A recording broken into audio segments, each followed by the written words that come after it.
DD किसान, बदलते भारत की शान।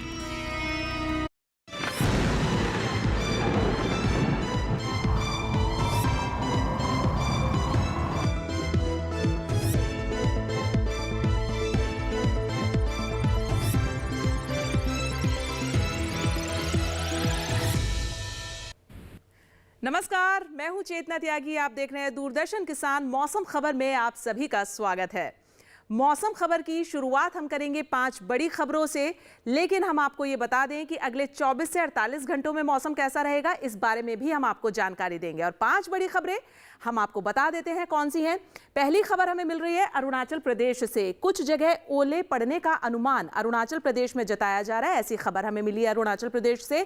असम से जो हमें खबर मिल रही है, कहीं कहीं ओले पड़ सकते हैं। ये खबर असम से आ रही है हमारे पास। अगली खबर पर नजर डालते हैं। उत्तर प्रदेश से मिल रही है, कुछ इलाकों में बहुत ठंडा दिन रहने की संभावना उत्तर प्रदेश में जताई जा रही है। वहीं हम बात करें ओडिशा की, तो कहीं कहीं काफी घना कोहरा संभव है ओडिशा में भी।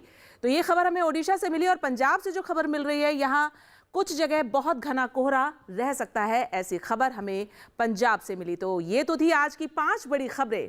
अब हम नजर डालेंगे सर्द अपडेट पे, यानी कि सर्दी का मौसम है, आप सभी जानते हैं। और इस मौसम के मद्देनजर जो देश के विभिन्न राज्य हैं, वहां पर इस मौसम के मद्देनजर किस तरीके का मौसम रहेगा, सावधानी आपको क्या बरतनी है, किन राज्यों में आपको नजर बनाकर रखनी है, ये सब जानेंगे। लेकिन ये जानकारी हमें देंगी हमारी एआई एंकर भूमि।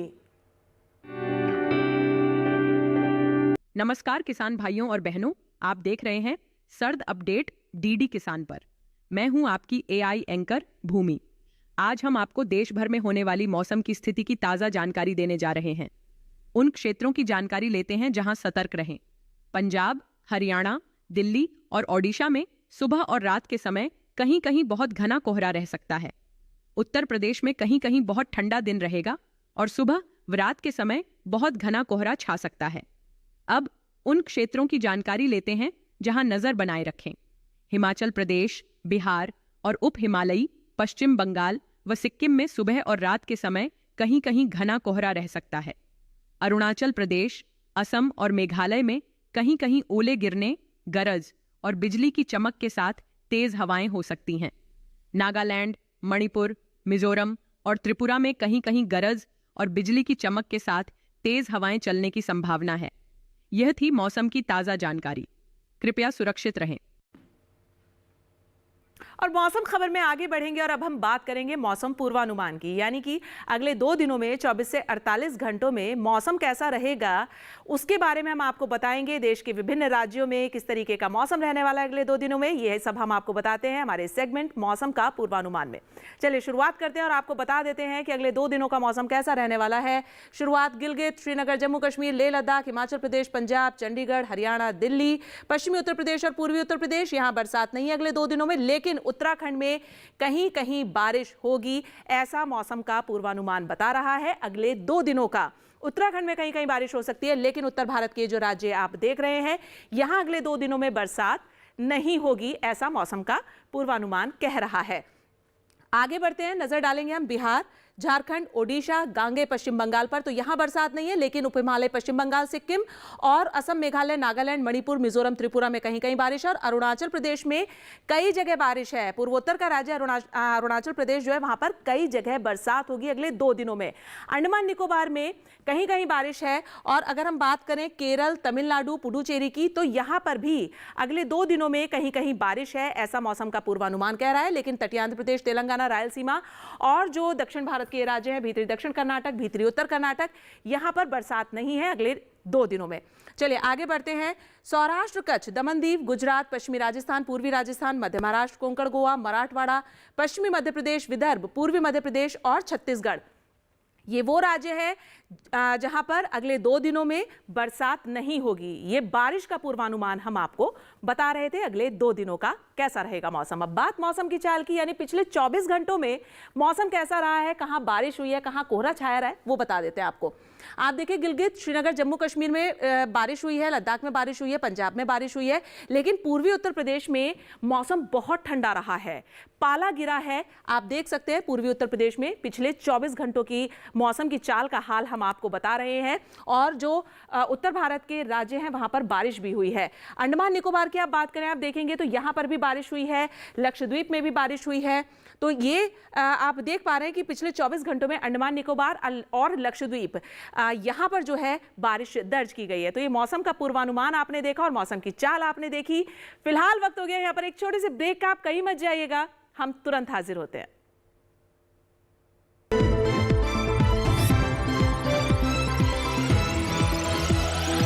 ग्रामीण भारत के दिल में विकसित भारत के सपने पलते हैं, जहां देसी उत्पाद विदेश तक पहुंचे, जो खेत से बाजार तक पहुंचे, जो महिलाओं को सशक्त बनाए, जो जनजातीय कलाओं को यादगार खजानों में बदले। पूर्वोत्तर भारत के काम की चमक 7 समंदर पार भी दमके। ग्रामीण भारत महोत्सव 2025 से जुड़िए 4 से 9 जनवरी, भारत मंडपम, नई दिल्ली।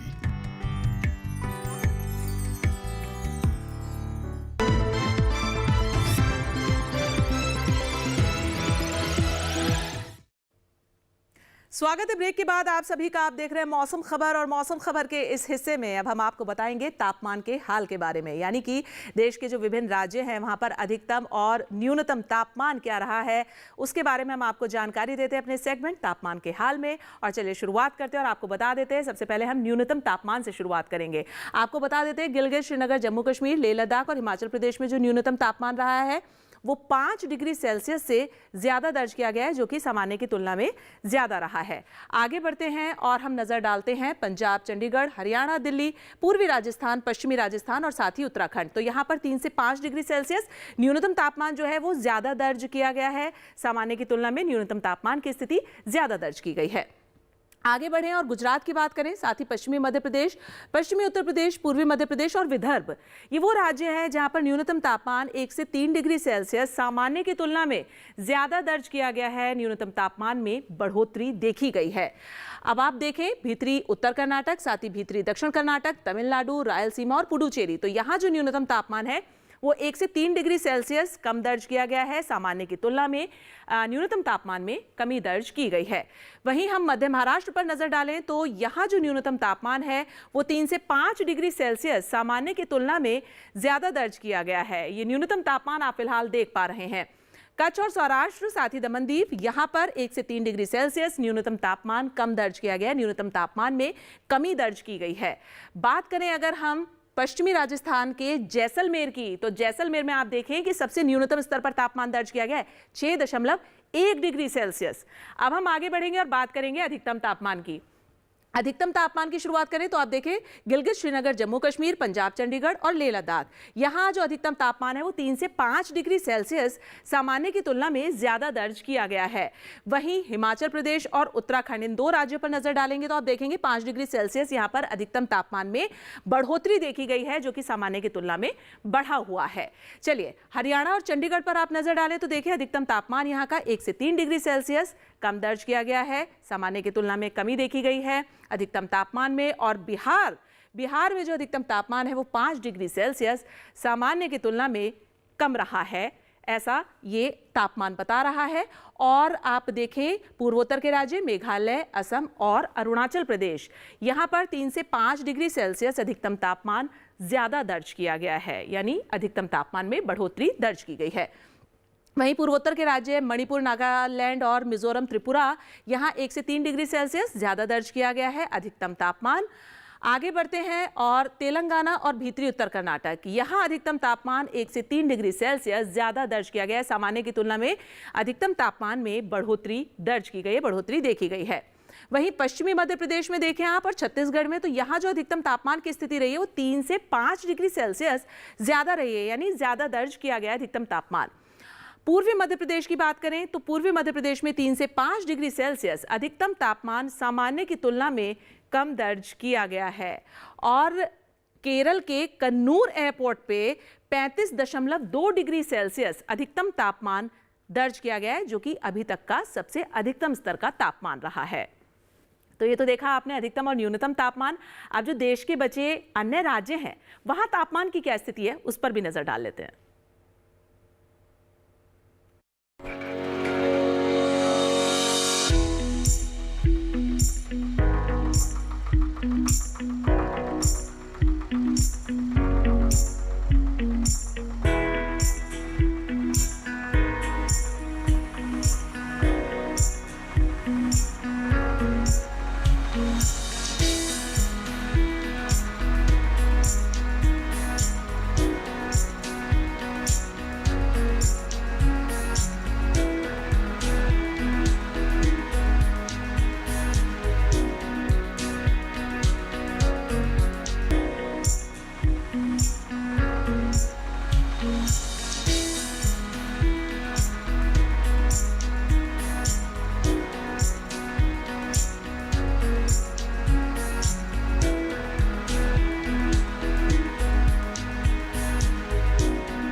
और फिलहाल मौसम खबर में वक्त हो गया एक छोटी सी ब्रेक का। आप कहीं मत जाइए, मौसम खबर लगातार जारी है, जुड़े रहिए दूरदर्शन किसान के साथ।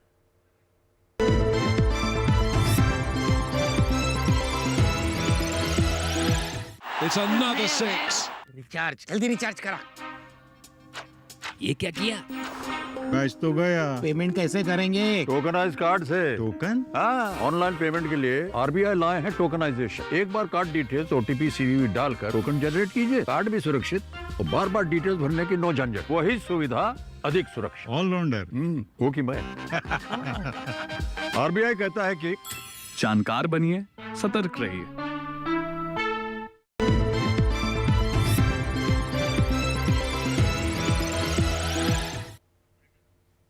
स्वागत है ब्रेक के बाद आप सभी का। आप देख रहे हैं मौसम खबर, और मौसम खबर के इस हिस्से में अब हम बात करेंगे पर्यटन पूर्वानुमान की, यानी कि जो पर्यटक स्थल हैं वहां का मौसम और तापमान कैसा रहेगा वो हम आपको बताते हैं अपने सेगमेंट पर्यटन पूर्वानुमान में, जिसके जरिए आप जान पाते हैं प्रमुख पर्यटन स्थलों का मौसम और तापमान।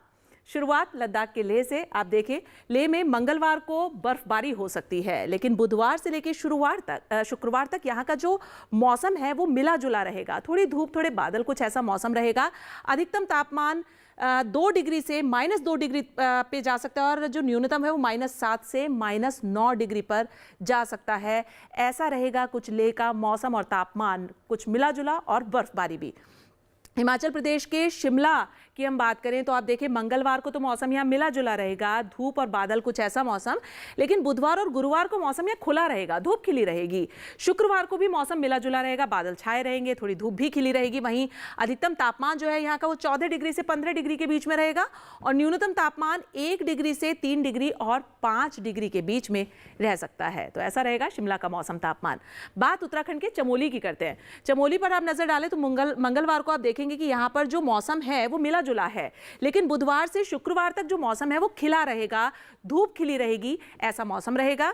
अधिकतम तापमान 16 डिग्री से 18 डिग्री के बीच में रहेगा। वहीं न्यूनतम पर आप नजर डालेंगे तो 3 डिग्री से 8 डिग्री के बीच में रह सकता है चमोली का न्यूनतम तापमान। आगे बढ़ते हैं, हरियाणा के कुरुक्षेत्र पर नजर डालें तो मंगलवार से लेकर और शुक्रवार तक यहाँ चारों ही दिन मौसम खुला रहेगा, धूप खिली रहेगी, लेकिन जो अधिकतम तापमान है वो 14 डिग्री से 15 डिग्री के बीच में रहेगा। यानी सर्दी है, ठंड रहेगी, और न्यूनतम तापमान जो है वो 6 डिग्री से 7 डिग्री और 8 डिग्री के बीच में रहेगा। लेकिन मौसम जो है वो खुला रहेगा, धूप खिली रहेगी। ऐसा रहेगा कुरुक्षेत्र का मौसम। उत्तर प्रदेश के आगरा शहर की बात करें तो मंगलवार से लेकर शुक्रवार तक चारों ही दिन यहाँ पर धुंध छाई रहेगी, यानी कोहरा रह सकता है। बात अधिकतम तापमान की करें तो 19 डिग्री से 20 डिग्री के बीच में रहेगा, और न्यूनतम तापमान 9 डिग्री से 10 डिग्री और 11 डिग्री के बीच में रह सकता है। लेकिन मौसम जो है वो कोहरे वाला रहेगा, यानी धुंध छाई रहेगी आगरा में। तो आपने देखा आगरा का मौसम तापमान। पश्चिम बंगाल के दार्जिलिंग की अगर हम बात करें तो आप देखेंगे कि दार्जिलिंग में मंगलवार को बारिश है, लेकिन बुधवार को यहाँ कोहरा छाया रह सकता है, कुछ ऐसा मौसम रहेगा धुंध वाला। गुरुवार और शुक्रवार पर नजर डालेंगे तो मौसम मिला जुला रहेगा, धूप भी खिली रहेगी और थोड़े बादल भी छाए रह सकते हैं। अधिकतम तापमान 13 डिग्री से 14 डिग्री के बीच में रहेगा, और न्यूनतम तापमान 5 डिग्री से 6 डिग्री और 7 डिग्री के बीच में रह सकता है। तो दार्जिलिंग का मौसम और तापमान आपने देखा। अरुणाचल प्रदेश के ईटानगर की बात कर लेते हैं। ईटानगर में मंगलवार को मौसम मिला जुला है, धूप भी है और बादल भी हैं, लेकिन बुधवार को यहाँ बारिश है। वहीं गुरुवार और शुक्रवार की बात करें तो इन दोनों ही दिन यहाँ पर धूप भी खिली रहेगी और बादल भी रहेंगे, मिला जुला मौसम रहेगा।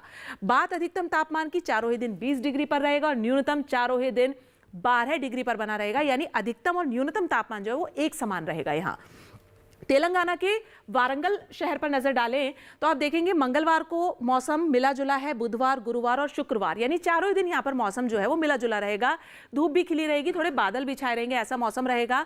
अधिकतम तापमान जो है वो 30 डिग्री से 31 और 32 डिग्री के बीच में रहेगा, और न्यूनतम तापमान 13 डिग्री से 14 डिग्री के बीच में रहेगा वारंगल का। तो मौसम मिला जुला रहेगा, लेकिन आपने अधिकतम और न्यूनतम तापमान पर नजर डाली वारंगल के। अब बात केरल के कोच्चि की। बड़ा खूबसूरत शहर है कोच्चि, बहुत ही ग्रीनरी है, बड़ा प्यारा शहर है। यहाँ के मौसम की अगर हम बात करें तो मंगलवार से लेकर शुक्रवार तक यहाँ पर जो मौसम है वो मिला जुला रहेगा, बादल भी छाए रहेंगे, धूप भी खिली रहेगी, ऐसा मौसम रहेगा। अधिकतम तापमान 32 डिग्री पर रहेगा और न्यूनतम तापमान 23 डिग्री पर रहेगा चारों ही दिन, यानी थोड़ा गर्म रहेगा कोच्चि का मौसम। और राजस्थान के जैसलमेर शहर पर आप नजर डालेंगे तो मंगलवार से लेके गुरुवार तक मौसम यहाँ खुला है, धूप खिली रहेगी, लेकिन शुक्रवार को मिला जुला रह सकता है, यानी थोड़े बादल छाए रह सकते हैं। और बात अधिकतम तापमान की करें तो 22 डिग्री से 24 और 25 डिग्री के बीच में रहेगा और न्यूनतम तापमान आप देखेंगे 7 डिग्री से 9 डिग्री और 10 डिग्री तक जा सकता है जैसलमेर का। तो जैसलमेर का न्यूनतम तापमान जो है वो 7 डिग्री तक भी जा सकता है। तो आपने देखा देश के जो प्रमुख पर्यटक स्थल हैं वहां का मौसम तापमान कैसा रहने वाला है। अब हम बात करेंगे मौसम खबर में खेती किसानी की। खेती किसानी की अगर हम बात करें तो ये जो मौसम है सर्दी का मौसम है, ऐसे में पश्चिम बंगाल और बिहार के जो हमारे किसान भाई हैं उनको अपनी फसलों की देखभाल कैसे करनी है, ये सब जानकारी हम लेंगे हमारे एआई एंकर कृष से।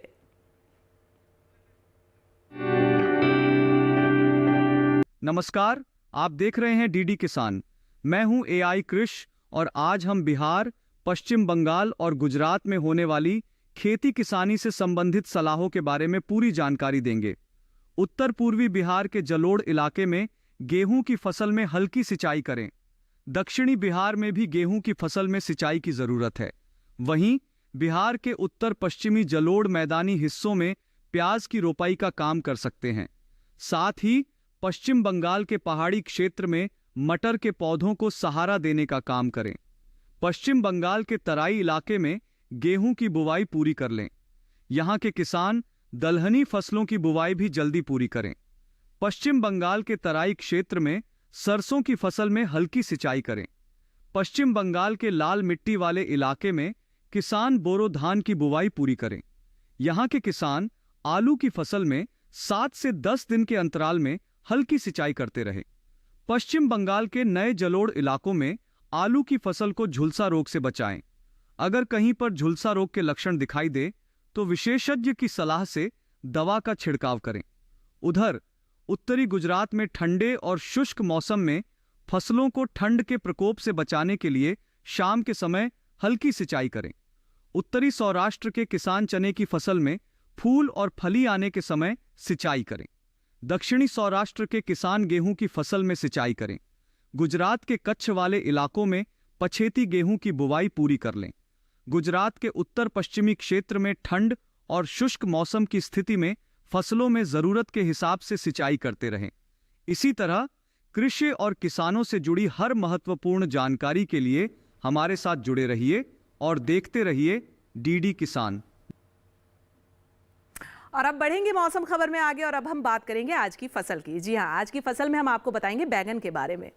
बैंगन की बुआई के लिए ये वाला जो समय है, ये मौसम जो है, ये बेहद उपयुक्त है। और आप बैंगन की बुआई कैसे कर सकते हैं, साथ ही कीटों से आप अपनी फसल को कैसे बचा सकते हैं, अगर आप विशेषज्ञों की सलाह पर बैंगन की बुआई करेंगे तो आपको बेहद फायदा भी होगा। देखिए हमारी ये खास रिपोर्ट। ये समय बैंगन की बुआई के लिए अनुकूल है। बैंगन की बुआई करने से पहले खेतों को अच्छी तरह तैयार कर लें। खेतों की जुताई कर जमीन को समतल कर लें। बुआई करते समय पौध से पौध की दूरी 60 सेंटीमीटर और पंक्ति से पंक्ति की दूरी 60 से 75 सेंटीमीटर रखें। किसान बैंगन की कई किस्मों की बुआई इस समय कर सकते हैं, जैसे पूसा श्यामला। इस किस्म की बुआई पंजाब, उत्तर प्रदेश, बिहार और झारखंड में कर सकते हैं। बैंगन की ये किस्म लंबे आकार की होती है। इस किस्म की 1 हेक्टेयर में 390 क्विंटल पैदावार ले सकते हैं। इसकी शाखाएं सीधी होती हैं और पौधा कांटा रहित होता है। पूसा पर्पल क्लस्टर की बुआई भी की जा सकती है। ये किस्म उत्तरी भारत के मैदानी और पर्वतीय इलाकों के लिए अच्छी होती है। 1 हेक्टेयर में 200 क्विंटल पैदावार ली जा सकती है। इसकी लंबाई 10 से 12 सेंटीमीटर होती है। इसका रंग गहरा बैंगनी होता है। इसके अलावा पूसा अंकुर की बुआई की जा सकती है। पूसा अंकुर राजस्थान, गुजरात, हरियाणा, दिल्ली, मध्य प्रदेश और महाराष्ट्र में लगाने के लिए काफी अच्छी है। इस किस्म का आकार गोल होता है। 1 हेक्टेयर में 350 क्विंटल फसल ली जा सकती है। इसके अलावा किसान बैंगन की पूसा उत्तम किस्म भी लगा सकते हैं। बैंगन की इस किस्म की बुआई पंजाब, उत्तर प्रदेश, बिहार और दिल्ली में की जा सकती है। इसका आकार भी गोल होता है। बुआई के तुरंत बाद पहली सिंचाई करें। खरपतवार नियंत्रण के लिए किसी भी दवा का छिड़काव विशेषज्ञों की सलाह पर ही करें। आप हमारा ये कार्यक्रम मौसम खबर हमारे डीडी किसान के YouTube चैनल पर भी देख सकते हैं। उसके लिए करना आपको ये है, जो हम आपको ये QR कोड दिखा रहे हैं, आपको इसे स्कैन करना है और आप डीडी किसान के YouTube चैनल पर मौसम खबर देख सकते हैं। तो फिलहाल मुझे दीजिए इजाजत, लेकिन आप देखते रहिए दूरदर्शन किसान। नमस्कार।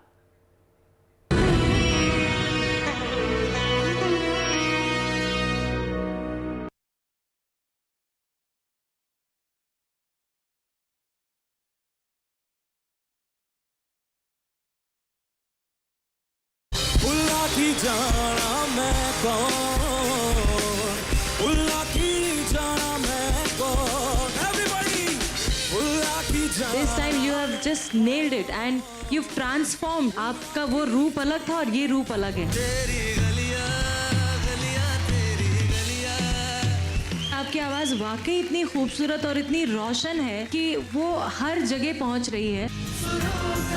प्रत्येक शनिवार और रविवार शाम 7 बजे और रात 11 बजे डीडी नेशनल पर। हाल ही में राष्ट्रीय प्राकृतिक खेती मिशन शुरू करने को मंजूरी दी गई है। प्राकृतिक खेती के फायदे की बात आज हम आपसे करेंगे।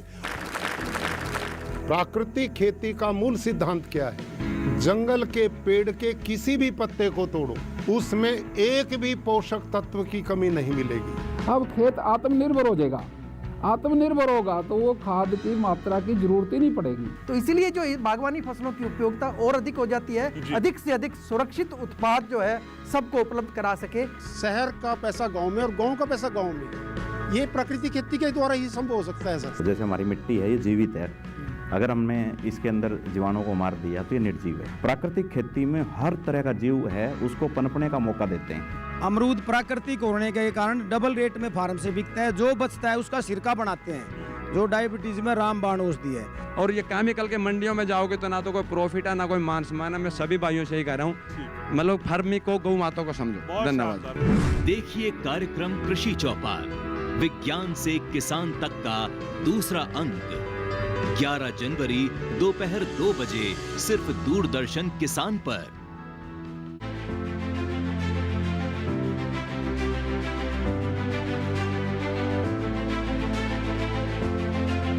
मधुमक्खी पालन भूमिहीन किसानों और युवाओं के लिए आय का सबसे अच्छा विकल्प है। जो किसान इस कुटीर उद्योग को शुरू करना चाहते हैं, वो छोटी सी जगह से और कम व्यय पर इसे शुरू कर सकते हैं। इस व्यवसाय में शहद के साथ साथ अन्य उत्पाद जैसे bee venom, bee pollen, bee wax, royal jelly भी मिलते हैं। इनसे किसान मुनाफा कमाकर आर्थिक रूप से मजबूत हो सकते हैं। उत्पादों से अतिरिक्त मुनाफा भी होता है। आजकल के युवा किसानों के बीच खेती और बागवानी के साथ साथ मधुमक्खी पालन का चलन तेजी से बढ़ रहा है। ये कम खर्चीला, बेहतर मुनाफा देने वाला व्यवसाय है। इस व्यवसाय को छोटे स्तर से शुरू किया जा सकता है। इसके लिए खुली जगह की जरूरत होती है, जिसके आसपास या तो खेत हो या फिर पेड़ लगे हो। ऐसी जगह में ही मधुमक्खी की पेटियों या बॉक्स को रखा जाता है। 4 से 5,000 वर्ग फुट की जगह पर करीब 200 से 300 पेटियां रखी जा सकती हैं। इसके बाद बेहतर उत्पादन देने वाली मधुमक्खियों Apis mellifera, Apis फ्लोरिया, appeal डोरसाला, Apis indica को पाला जाता है। इन प्रजातियों में एपिस मेलिफेरा सबसे ज्यादा शहद और अंडे देने वाली मधुमक्खी है। साथ ही कुछ जरूरी उपकरणों को लेकर इस व्यवसाय को शुरू किया जा सकता है, लेकिन प्रशिक्षण लेने के बाद ही इसे शुरू करना चाहिए।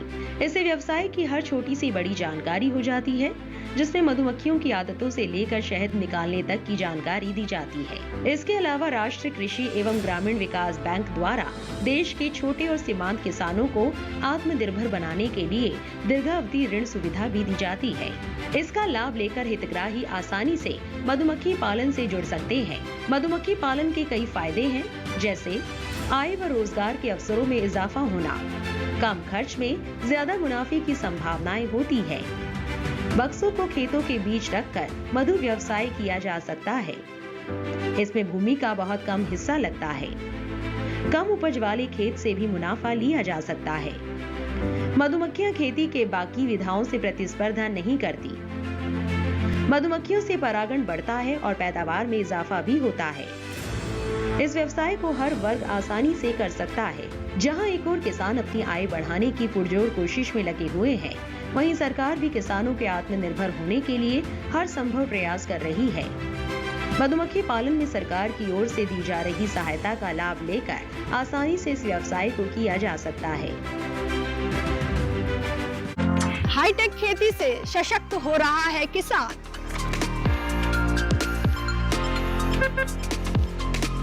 टेक्नोलॉजी का हो कृषि में विस्तार, इसके लिए IIT कानपुर दे रहा है एग्री स्टार्टअप्स का पूरा साथ। कृषि में युवाओं की भागीदारी से देश में बढ़ रहा है रोजगार। कृषि स्टार्टअप की नई सीरीज एग्रीटेक स्टार्टअप्स हर शनिवार रात 9:30 बजे और पुनः प्रसारण सोमवार शाम 4 बजे सिर्फ DD किसान पर। भविष्य में जो भी मनुष्य यहाँ दर्शन के लिए आएंगे वो सबसे पहले हनुमानदेश्वर के दर्शन करेंगे। हमें पूर्ण विश्वास है कि हम लंकेश रावण पर अवश्य विजय प्राप्त करेंगे। यदि आपका आदेश हो लंकेश, तो विभीषण का मार्ग में ही वध कर दिया जाए। विभीषण का जीवित लौटना लंका में लंका वासियों का अपमान है। ये अपमान हम कदापि सहन नहीं कर सकते। उनकी सेना बहुत बड़ी है महाराज, 100 योजन तक वानर ही वानर दिखाई दे रहे हैं महाराज। संकट मोचन हनुमान सोमवार से गुरुवार शाम 7 बजे DD नेशनल पर।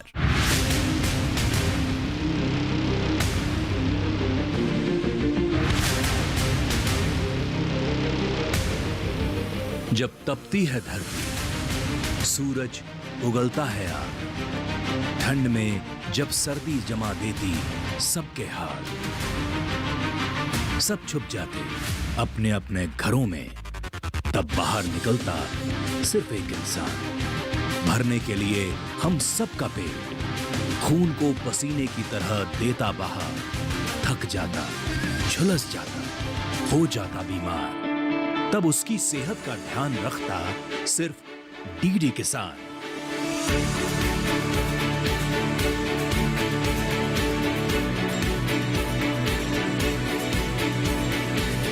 देखिए स्वस्थ किसान शनिवार शाम 6 बजे लाइव सिर्फ दूरदर्शन किसान चैनल पर।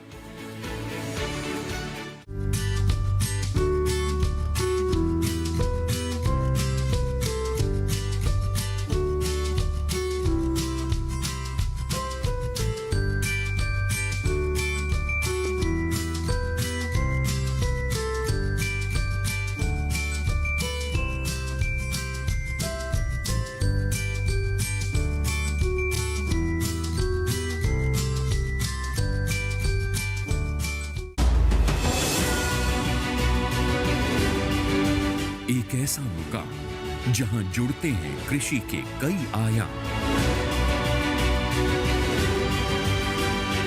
हो खेती में तकनीक की बात या फिर FPO कृषि उत्पादों के विपणन में चढ़ रहे हों सफलता के नए सोपान। देखिए हर रविवार सुबह 8 बजे और शाम 5 बजे मंडी.com में DD किसान पर।